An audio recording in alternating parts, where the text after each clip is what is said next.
Hello बच्चों। और क्या हाल है सबके? बढ़िया सब? अच्छे ही होंगे यार। ठीक है। तो वही, आज तो खुशी का दिन है। आज हिस्ट्री का हमारा लास्ट चैप्टर है, चैप्टर 5। ठीक है। इसके बाद हिस्ट्री आपकी लगभग कंप्लीट ही है, बिल्कुल। ठीक है। तो बिल्कुल भी ज़रा सा भी टाइम वेस्ट ना करते हुए हम अपना स्टार्ट करते हैं। ठीक है। तो भाई देखो, आज हम बात करेंगे उन लोगों की जो घर लेके नहीं चलते बल्कि जानवर लेके घूमते हैं। ठीक है। ना तो कोई उनका परमानेंट एड्रेस होता, ना गूगल मैप रहता। ठीक है। और बस क्या काम है उनका? बस उन्हें घास चाहिए, पानी चाहिए, बराबर जिंदगी। मतलब grass plus water equal to जिंदगी। ठीक है। तो वही चैप्टर का नाम है हमारे, पैस्टोरलिस्ट इन द मॉडर्न वर्ल्ड। और हाँ, एग्ज़ाम के लिए ये चैप्टर भी ना साइलेंट स्कोरर है, क्योंकि इसमें भी आप चीज़ें एकदम समझ के, मतलब डाटा फैक्ट्स काफ़ी कम है इस चैप्टर के अंदर भी। ठीक है। तो आप खुद से भी लिख सकते हो समझ के, है ना। तो जल्दी से भैया फटाफट अपना पहला टॉपिक स्टार्ट करते हैं। ठीक है ना। पहला मतलब क्या है? पैस्टोरलिस्ट का मतलब क्या होता है? ठीक है। तो देखो, पैस्टोरलिस्ट वो लोग होते हैं जो जानवरों पर डिपेंड होते हैं, जैसे शीप, गोट, कैमल, कैटल। मतलब जिन जानवरों को हम पाल सकते हैं। ठीक है ना। शेर चीता मत लिख के आ जाना। ठीक है। तो जो मतलब क्या है, ये लोग ना एक जगह टिक कर नहीं रह सकते। ठीक है। ये लोग सीजन के हिसाब से अपनी अपनी जगह चेंज करते रहते हैं। ठीक है। तो जो ये मूवमेंट होता है ना, इसी मूवमेंट को हम कहते हैं नोमैडिज्म या फिर पैस्टोरल नोमैडिज्म। ठीक है। मतलब सिंपल वर्ड्स में आप ये याद रख लो, pastoralist move from place to place in search of pasture and water. ठीक। अब देखो, जाहिर सी बात है यार, देखो जो हमारा इंडिया है वो भी किसी में कम तो है नहीं, है ना। तो इंडिया के पैस्टोरलिस्ट के बारे में हम जानते हैं, ज़रा उनके नाम याद रख लेना। ठीक है। तो पहले आता है हमारा गुज्जर बकरवाल। कहाँ के हैं ये? जम्मू एंड कश्मीर के। ये समर में तो माउंटेन्स में रहते हैं और विंटर में प्लेन्स में रहते हैं। ठीक है। शीप और गोट पालते हैं ये। ठीक। इनका जो मूवमेंट होता है ना, उसको हम क्या कहते हैं? Seasonal migration. ठीक है। अब सेकंड आते हैं हमारे पास में गद्दी शेफर्ड्स। कहाँ पे हैं ये? हिमाचल प्रदेश में। ये गर्मियों में तो हाई माउंटेन्स पर रहेंगे। ठीक। और सर्दियों में आ जाती हैं लो हिल्स पे। ये भी क्या पालते हैं? शीप और गोट पालते हैं ये। थर्ड आता है हमारा डंगर्स। ठीक है। डंगर्स कहाँ क्या है ये? महाराष्ट्र। ठीक है। अब मॉनसून में जब बारिश वारिश पड़ती है तो मॉनसून में तो ये आ जाते हैं सेंट्रल प्लेट्यू पर। ठीक है। और विंटर में ये रहते हैं कोंकण एरिया की तरफ। ठीक है। ये शीप प्लस गोट भी पालते हैं, और उनकी जो ऊन वगैरह रहती है ना, उससे ब्लैंकेट वगैरह भी बनाते हैं ये। और फोर्थ है हमारा रायकास। कहाँ पर? राजस्थान में। तो राजस्थान नाम समझ के तो सुन के तो आ ही गया होगा भाई क्या बात करेंगे हम। ठीक है। ये लोग क्या पालते होंगे? ये पालते हैं कैमल ब्रीडर्स। ठीक है ना। तो ये डेजर्ट का जो एरिया होता है ना, वहाँ पे मूवमेंट करते हैं ये। ठीक है। और शीप और गोट भी पालते हैं ये साथ में। ठीक है ना। और भाई देखो, एनसीईआरटी में ना जो ये नाम होते हैं और रीजन होते हैं ना, काफ़ी इंपॉर्टेंट नहीं है। ठीक है ना। तो इनको हल्के वल्के में मत लेना। 2 नंबर का क्वेश्चन आ जाएगा, बताओ भाई कहाँ थे। फिर बैठे रहना, फिर देखना जैसे आंधी में गधे देखते हैं। ठीक है। तो अच्छे से इनको याद रख लेना, है ना। तो मतलब देखो, जो पैस्टोरलिस्ट थे ना, उनका मतलब ये मतलब डायलॉग था कि भाई देखो, जहाँ पर घास है वहाँ पर हम हैं, घास खत्म जगह चेंज, चलो भैया जगह छोड़ दो। ठीक। तो इसी के साथ हमारा आता है थर्ड टॉपिक। थर्ड टॉपिक है हमारा पैस्टोरल लाइफ का इंपॉर्टेंस क्या था। ठीक है ना। तो देखो, जो पैस्टोरलिज्म था ना, वो इम्पोर्टेंट था भाई काफ़ी। आप लोग सोच रहे होंगे कि लोग इधर से उधर भटकते रहते हैं तो इसमें क्या ही इंपॉर्टेंस होता है।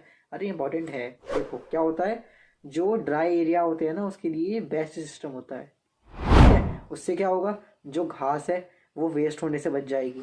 ठीक है ना। और जानवर से भाई देखो, उन्हें दूध जानवर से उन्हें मिल जाएगा, ऊन उन्हें मिल रही है। भाई कोई जानवर उन्हें दिखा के बीमार है तो भैया उसे मारो, काटो, बनाओ और खाओ। तो मीट मिल गया। ट्रांसपोर्टेशन में आसानी रहती है उन्हीं जानवरों से, जानवरों की वजह से। ठीक है। मतलब जो इनका लाइफ स्टाइल था ना, काफ़ी नेचर फ्रेंडली था ही नहीं है कि ये नेचर के विरुद्ध जा रहे हैं। ठीक। अब भाई देखो, हम हिस्ट्री की बात करें और उसमें ब्रिटिशर्स का जिक्र ना हो, ये तो मतलब वही वाली बात है भैया कि बारिश पड़ रही है और पकौड़ी नहीं खाए।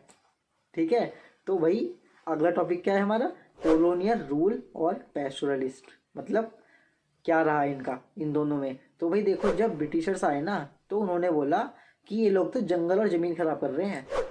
ठीक है, ब्रिटिश को प्रॉब्लम यही थी क्योंकि उनको ना ये नोमैडिक लाइफ समझ में नहीं आई कि ये क्या है ये सिस्टम, कि सामान उठाए कभी इधर चल दिए, सामान उठाए कभी उधर चल दिए, है ना।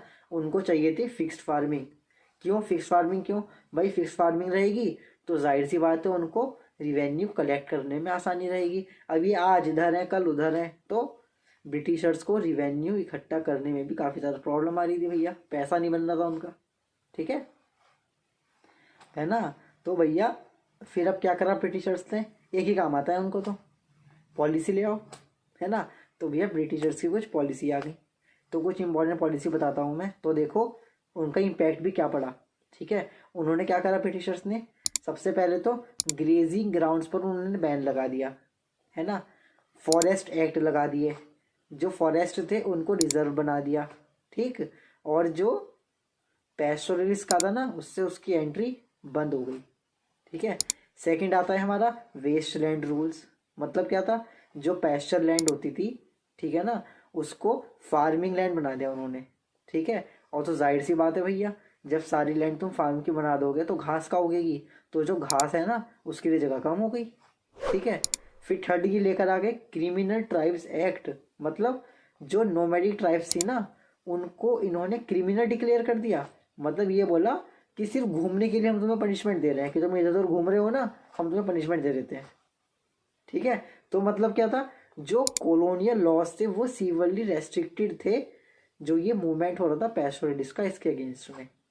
ठीक है ना, मतलब देखो यार, ब्रिटिशर्स का जो लॉजिक था ना वो सिंपल था, जो घूम रहा है वो चोर है। अब भाई देखो, इस लॉ के बाद में मतलब पैस्टोरलिस्ट ने भी तो कुछ ना कुछ तो कराई होगा यार, है ना। तो पैस्टोरलिस्ट ने क्या करा, उन्होंने अपने रूट्स चेंज कर दिए। मतलब जिस रूट को वो जाते थे ना, वो रास्ते बदल दिए उन्होंने अपने।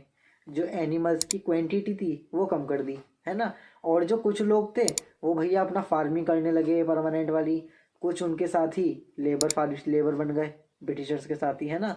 लेकिन ये एक टेम्परेरी सॉल्यूशंस थे, क्योंकि बेसिकली ना जो उनकी लाइफ थी ना वो बहुत ही ज़्यादा डिफिकल्ट हो गई थी अब, है ना। तो भाई मतलब देखो, लगभग चैप्टर के मैंने आपके इंपॉर्टेंट चीज़ें कवर करवा दी हैं। ठीक है, और अगर कोई प्रॉब्लम है तो बाकी तो आपके पास एनसीईआरटी है ही आपके पास में, एक बार उसकी रीडिंग ज़रूर लगा लेना। मैं ये नहीं कहता कि मेरी वीडियो देख रही तो एनसीईआरटी पढ़ने की ज़रूरत नहीं है, भाई पढ़ने की ज़रूरत है। एक टीचर, एक गुरु या एक भैया सिर्फ आपको एक रास्ता दिखा सकते हैं, लेकिन किताब का मत छोड़ना, कभी किताब को नहीं छोड़ना, किताब को हमेशा पकड़ के रखो। लेकिन पहले किसी टीचर से समझ लो, जैसे आपने मान लो मेरा लेक्चर देख लिया, अब आप जाके किताब ले लो, अपने क्वेश्चन आंसर्स पढ़ लो, इस टाइप से, है ना। आपकी सेल्फ स्टडी बुक्स हैं वो ले लो आप, है ना, उनकी रीडिंग लगा लो, तो आपको समझने में आसानी रहेगी, चीज़ों को कनेक्ट करने में आसानी रहेगी। ठीक है, तो भाई देखो इस चैप्टर से हमें क्या समझ में आ गया कि जो पैस्टोरलिस्ट थे ना वो लेजी नहीं थे, वो स्मार्ट प्लानर्स थे। वो उनकी जो मूवमेंट थी वो इन्वायरमेंट के हिसाब से होती थी, है ना। लेकिन जो कॉलोनियल रूल था ना उन्होंने उनकी लाइफ ख़राब करी है ना। आज भी जो मतलब काफ़ी सारी पैस्टोरल कम्युनिटीज़ हैं जो स्ट्रगल कर रही हैं, है ना। तो भाई देखो, अगर आपको समझ आ गया तो भाई पैस्टोरलिस्ट का जीवन कितना टफ था और इंटरेस्टिंग भी था, है ना। तो क्या करना है आपको बताना पड़ेगा, वीडियो को लाइक करो, कमेंट में लिखो कोई प्रॉब्लम है तो, अच्छा लगे वो भी लिखो, कोई चेंजेस है वो भी लिखो, सब लिखो। ठीक है, और मतलब अगर आपको वीडियो बहुत ज़्यादा पसंद आई है तो आप कमेंट में लिखो नोमैड्स वर इको फ्रेंडली, है ना। बाकी हम नेक्स्ट वीडियो में मिलेंगे, तब तक अपना याद रखो, ध्यान रखो। ठीक है ना। और हाँ एक चीज़ और, मूवमेंट भी सर्वाइवल का एक तरीका होता है, आया समझ में। तो फिर अपना बाकी चलो ध्यान रखो, हम मिलते हैं नेक्स्ट वीडियो में, तब तक के लिए बाय बाय, टेक केयर।